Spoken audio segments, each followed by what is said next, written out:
Amables televidentes, arrancó el Telematutino 11 y arrancamos este lunes con mucho entusiasmo, con mucha fe, porque el Señor está en control. Buenos días a todos, gracias por acompañarnos. Muy buenos días, Jacqueline Morel. Hola Ramón, muy buenos días, señores, encantado de estar con ustedes. Bienvenidos a Telematutino 11, comienza la semana, comienza el mes de octubre, el último trimestre del año de este 2022, así es que, bueno, muchos planes y una agenda muy cargada de informaciones que compartiremos con ustedes, algunas de ellas importantes en estos minutos. Y como siempre, la invitación está hecha. Hoy teníamos como invitado al general retirado José Miguel Soto Jiménez, y una de nuestras principales informaciones es que por asuntos familiares no va a poder asistir. Y también tenemos una entrevista con la ingeniera Francina Hungría, quien es presidenta de la Fundación Francina Hungría, quien todos conocemos. Así que les invitamos, hay temas de más hoy, les invitamos a que estén con nosotros. Efectivamente, como adelantó Jacqueline, en el día de ayer, el hacendado Juan José Soto Corniel, quien es tío del general Soto Jiménez, como señaló Jacqueline, era nuestro invitado en el día de hoy. Queríamos aprovechar que él había puesto en circulación la pasada semana su libro El Doctor. Sí. Él junto a dos trabajadores fue asesinado, degollado, aparentemente por un empleado haitiano. El pueblo se tiró enardecido a las calles y quemaron viviendas de haitianos y enseres, huyeron. Mira las imágenes. Los haitianos huyeron, y esto es lo que yo siempre he dicho, Jacqueline y amables televidentes, que en la medida que se permite el aumento de esa inmigración, se van a multiplicar los actos delictivos, y aquí vendrán conflictos sociales. Ahí quemaron las viviendas, ellos huyeron. Para aquí vendrán momentos en los cuales haitianos y dominicanos se van a enfrascar en una guerra civil, si no se le pone coto a esta entrada. Ahí me llegan imágenes que yo no las pongo, porque no sé si son verdad, donde se ven entrando masivamente haitianos por la frontera, pero uno todo lo que le envían no puede pasarlo si no tiene una fuente segura. Pero eso que pasó ahí pudo haber habido una desgracia, porque este señor era muy querido, muy apreciado en la comunidad. Fue una desgracia lo que ocurrió, Ramón, verdadera en todo el sentido de la palabra.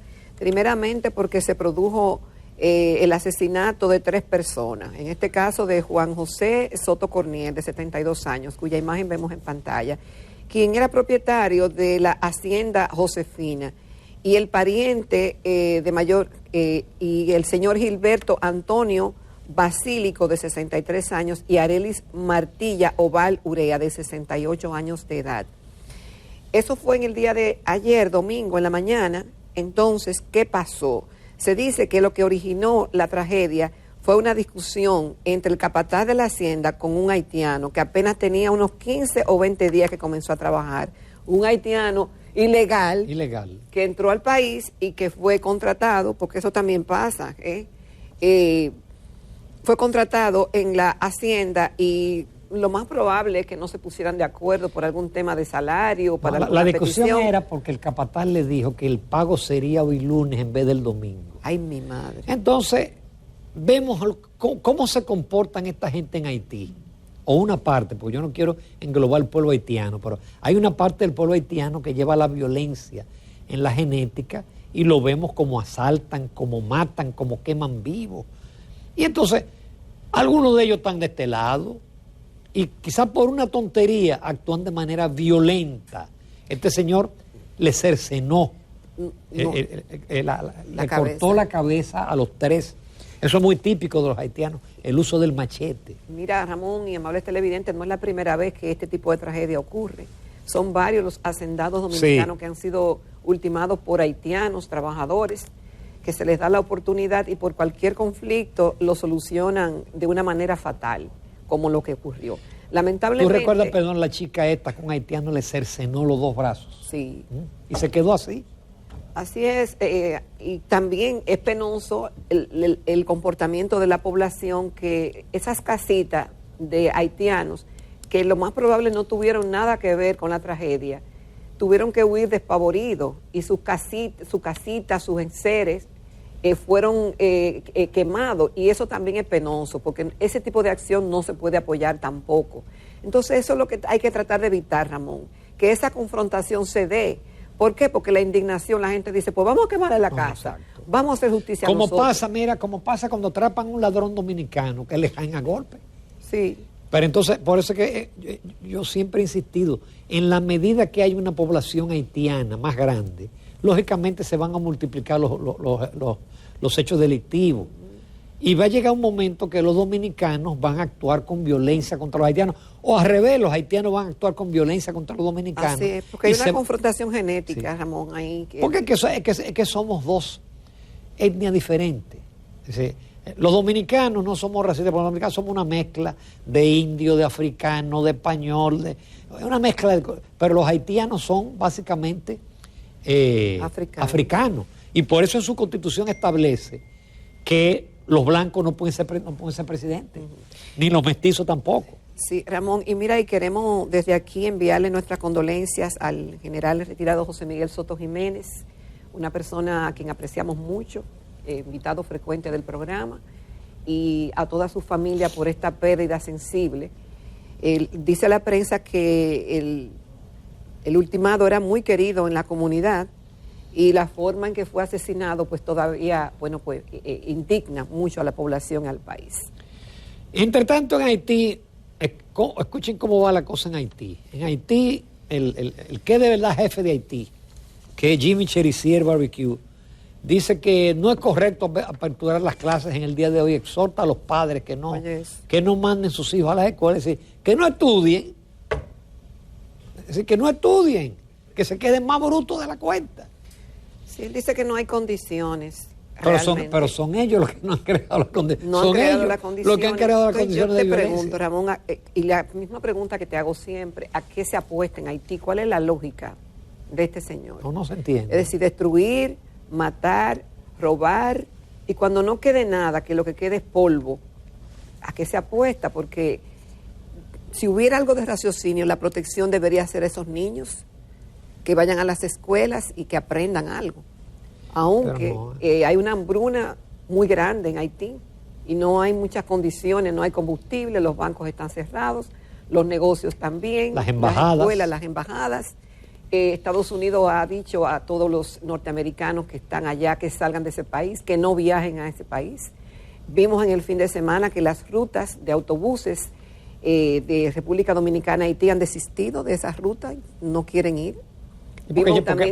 Porque ya hubo un secuestro varios secuestros, y vimos lo que pasó en Codevi, en la frontera, que sigue cerrado Codevi, todavía no abierto. Ajá, entonces también se alerta de que, mira, las escuelas que tienen más peligro, lo dice uno de los reportes de la prensa, y donde se recomienda no enviar a sus hijos ni abrir, son las que están cerca de la frontera.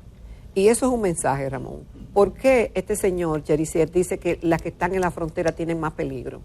Justamente es en cierta forma una provocación y una alerta de el significado que le ven a la frontera con República Dominicana.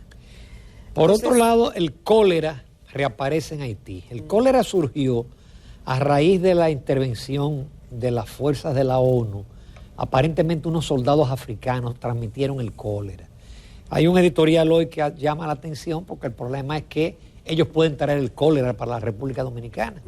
Aparte de todo lo malo que pueden traer, nos pueden traer el cólera. Esa es la situación en Haití, y reitero, nosotros nos sumamos al dolor al general Soto Jiménez, que más adelante estará en el programa en los próximos días, por una pérdida tan terrible, que no tiene, ese crimen no tiene calificativo. Así es. Por otro lado, en Santiago se dio la marcha patriótica, multitudinaria la marcha patriótica, donde entre otras cosas se exige al gobierno acelerar la construcción del muro y que realmente se militarice la frontera, que se proteja la frontera. También, Ramón, el llamado no ha cesado de expertos del pueblo, de los diplomáticos dominicanos, algunos de otros países. Tuvimos aquí el expresidente colombiano Álvaro Uribe, donde pide realmente a la comunidad internacional hacer una intervención y no hacerse de la vista gorda en lo que está ocurriendo en Haití. El Instituto Duartiano convocó, tenemos que tener, Ramón, aquí al presidente del Instituto Duartiano, sí. Vamos a convocarlo a Telematutino. Convocó esa marcha, Santiago se ha manifestado, no es la primera vez.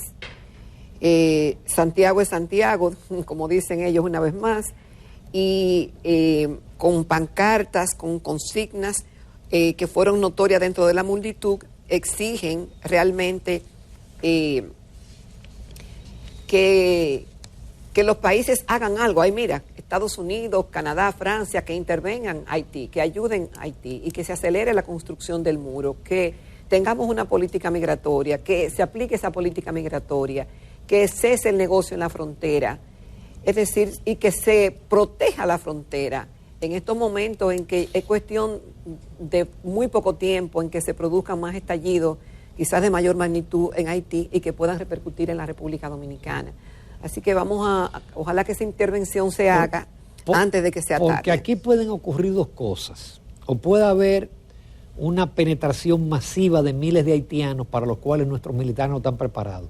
A mí en el fin de semana me enviaron un video de un general retirado, donde él hizo un análisis de la situación del ejército dominicano precaria, de la Armada, de la Fuerza Aérea, es decir, la ausencia de equipos.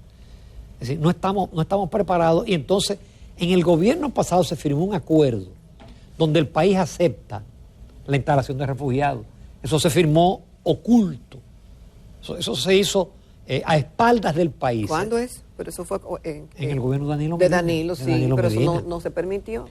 Balaguer se plantó en su momento y dijo que no. Bueno, por eso le recortaron el mandato a Balaguer, porque Balaguer no entró en instalar campos de refugiados en la frontera, pero a la hora que te crucen 100.000 haitianos, a nosotros nos va a tocar esa cuava de darle comida, de hacerle instalaciones, de mantener a 100.000 haitianos en la frontera. El presidente ha dicho que está protegida la frontera, será responsabilidad del gobierno cualquier situación que se vaya de las manos, y la gente no va a perdonar eso. Y yo pienso que no se va a jugar el presidente Luis Abinader su futuro. Sería de un costo político. El presidente tiene incluso ya ofertas para la parte de la verja tecnológica con tecnología israelí. Eso está hace mucho, Ramón. No, pero él lo tiene. Pero él lo tiene, y Danilo Medina lo tenía también, y Leonel Fernández lo tenía. Y es muy fácil también, de gobierno a gobierno lograr eso, porque yo te digo una cosa, si aquí pasa eso, el costo político para el presidente Abinader va a ser muy elevado. Si aquí se instalan campos de refugiados, mire, se le pone difícil. Y la otra posibilidad es que no es que las bandas crucen, es que la banda instalen cabeza de playa aquí. ¿Cómo? Armando a los haitianos aquí, para que cometan fechorías. Porque, como tú dices, va a llegar un momento que en Haití no hay donde robar. No hay a dónde extorsionar. Porque no va a quedar nada. Es decir, pero están apostando, yo no sé, a una devastación completa. Es decir, yo no entiendo esa lógica. Pero aquí sí hay que secuestrar, y aquí sí hay que robar. Y este es un país que todas sus actividades dependen de la paz. Fíjense que solamente por la amenaza de un huracán vinieron 40.000 turistas menos en septiembre. Por la amenaza de un huracán. ¿Qué será si aquí se desata una violencia por el tema de Haití? Olvidémonos de turismo y de zona franca y de inversión extranjera. Mira, por otro lado, qué pena el naufragio en Cabrera. La gente desesperada trata de cruzar hacia Puerto Rico, y de tiempo en tiempo aparece un naufragio. Hay un fallecido, 4 sobrevivientes, pero hay 17 perdidos. Hay quejas de la familia porque parece que la Armada Dominicana no hizo nada, no ha hecho nada, que son pescadores los que están tratando de rescatar a los posibles supervivientes. Bueno, una pena. Esto fue en el municipio de Cabrera, de la provincia de María Trinidad Sánchez. Él fue rescatado sin vida, lamentablemente, Narciso Almanzar Vázquez Pechilín, localizados en las aguas del Océano Atlántico al este de Cabrera en el día de ayer. Entonces hay 4 personas que fueron trasladadas, que fueron rescatadas con vida a un hospital cercano para que recibieran atenciones médicas. Esto se produce muy a menudo, muchas ni siquiera llegan a la prensa, llegan bien, y otros se producen este tipo de naufragios lamentables. Por otro lado, hoy hay 2 artículos que, aunque van en la misma línea, pero con vertientes diferentes. Uno, como siempre, brillante, del doctor Leonel Fernández, Observatorio Global, Crisis Mundial y Presupuesto Nacional, donde él pinta el panorama que se supone, que se proyecta va a ocurrir el año que viene, con una desaceleración a nivel mundial de las economías, acompañada de una alta inflación. Entonces él termina en el presupuesto. Cualquiera diría, bueno, esa es la visión de un opositor. Pero hay otro artículo que se titula La recesión moviéndose al ritmo de una tormenta tropical. Ese es de Luis Malcún, de José Luis Malcún. José Luis Malcún es del partido de gobierno. Él no está en una posición, él es presidente del Colegio de Economistas, y él te pinta el mismo panorama de lo que se espera en materia de crecimiento del PIB el año que viene y también de la inflación. Es decir, tenemos un panorama mundial sumamente complicado. Qué bueno que aquí hay mucho optimismo todavía, pero los pronósticos no son buenos. Bueno, Ramón, hay que robustecer lo que tenemos. Obviamente, siempre que se analiza,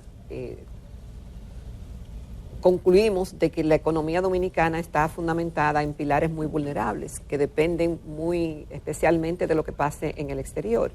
Algunos dicen que todas las economías tienen ese altísimo componente de que lo que pasa en el exterior le afecta internamente y que la República Dominicana no es la excepción.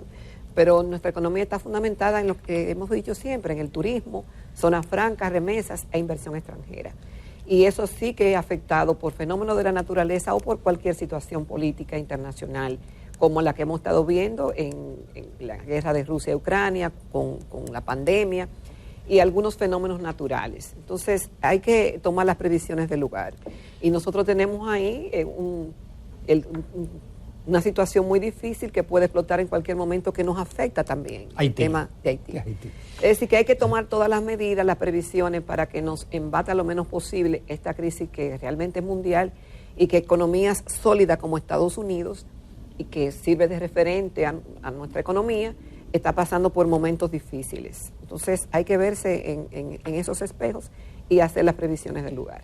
Hace muchos años se decía que cuando Estados Unidos le daba gripe, América Latina le daba pulmonía. Y eso es cierto. Es decir, hay eventos en los Estados Unidos, como por ejemplo la estanflación en la década de los 70 y los 80, que golpeó duro a América Latina y significó la década perdida. Pero recordemos que la crisis financiera del 2008-2009, que se originó en los Estados Unidos con las hipotecas subprime, eso se extendió a todo el mundo. Y en Europa hubo países que fueron terriblemente golpeados, como Grecia, Italia, España, fuera de Estados Unidos, fuera de Europa, Islandia. Entonces Estados Unidos ya tiene técnicamente una recesión, porque los economistas dicen que cuando hay 2 trimestres consecutivos de caída del PIB, es decir, de PIB negativo, ya eso es recesión, pero entonces ellos tienen una inflación de un 8.3%, la inflación más alta desde el 2008, es decir, si los Estados Unidos, que es nuestro principal socio comercial, entra en recesión, eso significa que van a venir menos turistas norteamericanos, que ellos van a comprar menos ropa proveniente de nuestra zona franca, que habrá menos inversión extranjera. Y menos remesa. Menos remesa, pero también el 80% de nuestras exportaciones nacionales es hacia los Estados Unidos. Entonces, obviamente, la economía dominicana va a ser golpeada, en adición por el tema de la alza de las tasas de interés. Ya vimos cómo el Banco Central tuvo que aumentarle todavía 25 puntos porcentuales. Ya la tasa de política está en 8.25 y lo mismo están haciendo todos los países y está haciendo lo mismo la Reserva Federal de los Estados Unidos. Ahora, Ramón, la economía dominicana hasta ahora va bien, los pronósticos son buenos, hasta lo que se tiene conocimiento, y obviamente el gobierno tiene que ver esas informaciones, será cauteloso, pero hasta ahora aparentemente se va bien. Sí, es posible que la economía crezca un 5. No es verdad que vamos a tener una inflación de 4, de 5 ni de 6. En la medida que suben las tasas de interés se va a resentir el crédito. El que podía comprar un carrito o comprar una casa a un 6, a un 8%, que se olvide. O el negocio que cogía un préstamo al 10, tampoco. Entonces todo eso te ralentiza la actividad económica. Lo que pasa es que todos esos efectos se van a sentir con mayor dureza el próximo año, de continuar esta situación mundial y de continuar la guerra entre Rusia y Ucrania, que es uno de los ingredientes. Vamos a ver. El otro ingrediente fue que todos los países expandieron el gasto con motivo de la pandemia de manera correcta, y entonces eso también atizó la inflación, porque la inflación básicamente es un fenómeno de tipo monetario. Pero mientras sí, más dinero usted tiene en la calle, pues más posibilidades de inflación. así es, Ramón, y siempre hay un motivo, ¿eh? Estamos hablando de esta coyuntura, pero siempre hay retos. Si vemos año por año, siempre hay retos internacionales y problemas que sortear en la economía de cada país. Habrá que esperar. Por otro lado, los resultados en Brasil Ay. de las elecciones han sorprendido. Ay, sí.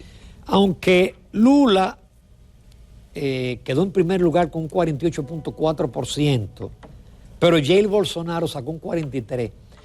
Todas las encuestas, señores, daban a Lula entre 10 y 15 puntos por encima de Jair Bolsonaro. ¿Pasó algo a último minuto o se equivocaron las encuestas? Entonces, esa es la relación. O no, Ramón, se equivocaron las encuestas en cierta forma, pero todavía no está definido. El panorama luce en cierta forma confuso. Una votación multitudinaria. Estamos hablando de más de 100 millones de votantes y los nervios estaban de punta en el día de ayer. En todo el mundo, señores, Brasil, la tercera democracia más grande del mundo, elegía un nuevo candidato, un nuevo presidente que se instalará a partir de enero del 2023. Ahí vimos los resultados. Lula un 48.4% con 57 millones de votantes. 57.2. Bolsonaro un 43.2%, ahí lo tenemos. La senadora Simone Tebet 4.2%, Ciro Gómez 3% y otros 1.4%. Estos dos son clave, ¿eh? Es decir, esa senadora con 4.2 y Ciro Gómez con 3.0 son claves. ¿A quién van ellos a apoyar? Porque cualquiera dirá que Lula, de usted de 48 llega a 50 más 1, parece fácil. Pero el otro está en el poder y está creciendo. No, pero él no puede ser más gasto. Dice la prensa que tiene restringido los gastos en campaña. Viene una etapa de negociación. Lula es muy buen estratega y negociador y habrá que esperar. Los trabajadores y los pobres votaron por Lula y los que tienen buenos ingresos dicen que han votado por Bolsonaro. Es como una lucha antagónica entre dos candidatos, uno de izquierda y unos dicen que de derecha. Lula dice que él no le preocupa porque nunca ha ganado en primera vuelta. Recordemos que él fue candidato 4 veces o 5 veces antes de ganar las elecciones, la primera, y no ganó en primera vuelta, sino que las 2 veces que ha sido presidente ha ganado en segunda vuelta. Y Lula ha pasado de todo desde que salió del poder. Primero tenía una fama de que había sacado millones de brasileños de la pobreza y eso después se cayó ese argumento, que ahora se retoma. Él le dio cáncer, estuvo preso. Enviudó, se casó de nuevo. Fue absuelto. Sí, pero un caso muy particular, porque él fue acusado de corrupción y de lavado de activos. Pero a él lo sacaron, pero él no pudo demostrar que fue inocente ni culpable. Es decir, todavía se tiene la duda de si realmente su gobierno fue calificado de muy corrupto, pero parece que a los brasileños no le importa tanto el tema. Contarle hubo acusaciones, por ejemplo, de un apartamento que él nunca visitó y que él no conoció y que decían que se lo habían regalado. Lo cierto es que pero el fiscal Ramón Sergio Moro va a ser senador. Quien fue que llevó a cabo la acusación contra Lula. También hay que recordar que Lula intentó ser candidato en el 2018 tenía altísima simpatía y no lo dejaron ser candidato. Y por eso gana Bolsonaro. Por eso gana Bolsonaro. Por cierto, el partido de Bolsonaro va a tener mayoría en el Congreso. Tanto él como los partidos que pueden eventualmente aliarse con él. Prácticamente todos sus generales, sus principales ministros, me parece que creyó que iba a perder, porque cuando eso ocurre, cuando tú postulas a los principales funcionarios, es porque tú prevés lo peor y ganaron. No, y él mismo decía que si perdía era porque había fraude y que hablaba de un fraude colosal, pero ya ahora tendrá que decir otra cosa porque se contaron los votos y él tiene más votos de lo que se tenía expectativa de que iba a tener. Es decir, que la situación está de lo más interesante, porque esto sí que puede cambiar el panorama de toda América, con lo que va a pasar en Brasil el día 30 de octubre, que es que se tiene esa cita, donde se han dicho de todo. Bolsonaro insiste que Lula es un ladrón, le fue a saludar, le dejó la mano tendida y le dijo, y Lula lo que le dijo fue, idiota, ladrón, y tú idiota. Así están las cosas. Son dos visiones diferentes. Bolsonaro, a mí los términos derecha e izquierda no me gustan, porque ya eso no significa nada, pero Bolsonaro perdió mucha popularidad con el manejo que le dio a la pandemia. Ay, sí. Porque él, al igual que Trump, subestimó la pandemia. 600,000 personas murieron. Pero además, él ha sido responsable de la destrucción de la Amazonia. Y eso no se lo perdona una parte de los votantes. Y de la lenta recuperación de la economía. Es decir, él no tiene muchos logros que exhibir. Ahora bien, Lula tiene sus enemigos y lo tiene de fuera también, y de países que no quieren, potencias que no quieren que Lula sea el presidente de Brasil. Porque hubo progreso, señores. Ya veremos. Hubo progreso. Las empresas brasileñas le estaban comiendo los caramelitos a las empresas norteamericanas. Digo, ya sabemos cómo. ¿Con qué estímulo? Pero él sacó de la pobreza. Lo que pasa es que tan fácil, es difícil sacar de la pobreza a una parte de un pueblo. Ahora, es muy fácil volver a la pobreza. Nada más que hay una crisis económica y nosotros lo vivimos aquí con la pandemia, con la cantidad de gente que volvió a la pobreza, porque hay una gente que sale de la pobreza pero permanece vulnerable y hasta por una gripe vuelve a la pobreza. De cualquier manera, el mundo entero, es decir, los medios globales hoy lo que tienen es la noticia de Brasil. Por supuesto. Y los diferentes análisis de lo que pasó, de lo que podría pasar, y la atención en los próximos días, porque son 30 días, pero ya ahí no podemos una campaña intensa. No ahora vienen negociaciones. Sí, no es como aquí. No, pero no es como aquí, que aquí en esa segunda voz, ahí es que aparece dinero para gastar. Sí. Y por eso es que los partidos aquí no van a aprobar los límites al gasto, ni que se conozcan las fuentes de financiamiento. Eso, por más que la Junta quiera, eso no va. Pero sí lo que va a ocurrir en Brasil, y es lo que se está apostando, es que ambos candidatos puedan consolidar la propuesta que tienen para Brasil y para el electorado. Es decir, qué ofrece cada uno y como han sido presidentes los dos, tienen estilos que ya la gente puede comprobar y aquilatar. Y lo que queda de aquí en adelante es que esa propuesta se consoliden de lo que han hecho, pueden mejorar, pero ya todos saben la forma de gobernar de Lula y la forma de gobernar de Bolsonaro. Así que la cita con el mundo será el próximo 30 de octubre, que yo estoy loca que llegue para ver realmente en qué va a parar esa contienda fascinante que está ocurriendo en Brasil. Bien, señores, estamos esperando a nuestra invitada Francina Hungría, que de probable es que está metida en un tapón. Nuestro invitado en el día de hoy era el general retirado José Miguel Soto Jiménez, pero como vemos, hubo una desgracia en su familia.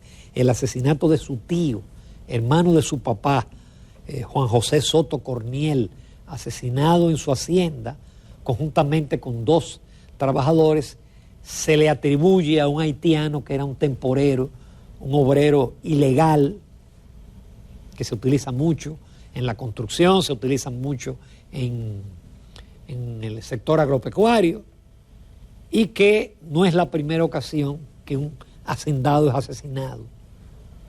No es la primera ocasión. Por otro lado, el proyecto de presupuesto ya está en el Congreso. Y hay una partida que a uno le duele, Jacqueline Morel. Y esa partida es el del subsidio a la ineficiencia. Me adivinaste el pensamiento, caramba. 70.425 millones que a la tasa de hoy estamos hablando de 1.300 millones de dólares. Pero encima de todo eso, nos han aumentado la tarifa. A mí no me ha bajado. A mí tampoco. Aunque dijeron que el aumento de julio no iba y que le iban a dar un crédito. Ayer cuando me llega que voy a pagar vía internet, veo igualita la factura. Es decir, no ha bajado un centavo. No, y lo que me preocupa es que se anuncia que el gobierno seguirá subsidiando la tarifa para evitar que aumente, la tarifa. Y lo que dijo el Tribunal Superior Administrativo, Ramón, del documento que llevó Trajano Vidal Potentini, que la tarifa debía volver a los niveles que estaba en noviembre del año pasado.